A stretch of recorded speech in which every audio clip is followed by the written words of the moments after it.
મને માફ કરજો નરસિંહભાઈ, મેં તમારાથી છુપાવ્યું કે હું એક ડાકુ છું. એમાં હું છે કે જીવનભર મેં સાજો વખત મરેલા માણાને જ જોયા છે. મરદા, સળગતી ચિતા, રાખ, બળેલા હાડકાઓ, જેને સુધરેલા લોકો અસ્થિ કહે છે. એ સિવાય મેં હાલતા ચાલતા માણાને ઝાઝા નથી જોયા. એમાં તમને લોકોને જોયા તો મને લલચાઈ ગયું. એમ થયું કે કોક મારા ઘેર મહેમાન બનીને આવશે, એટલે હું તમને મારા ઘેર લઈ આવ્યો. અરે ઘેર હું માણે લઈ આવ્યો. પણ હું તો ભૂલી ગયો તો ને કે હું એક ડાઘો છું, ખાંભીઓ, મળદા બાળનાર, મળદા ઉપાડનાર.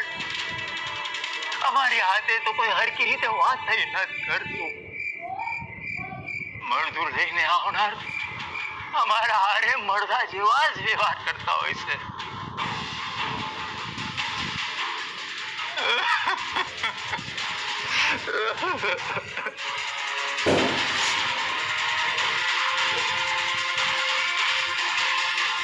સૌથી પહેલા તો તમે તમારા મનમાં એ વાત ફસાવી દો કે તમે કોઈ મળદું નહીં, પણ એક માણસ છો.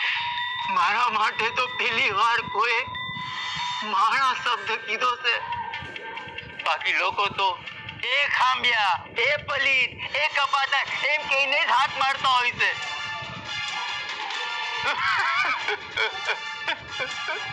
ઘણી વાર હું મારી જાતને પ્રશ્ન કરું છું કે માણા મરી જાય તો એને મળદું કહેવાય, પણ અમારા જેવા ડાઘુઓ જેને લોકો માણા સમજતા જ નથી, એ મરી જાય તો એને શું કહેવાય?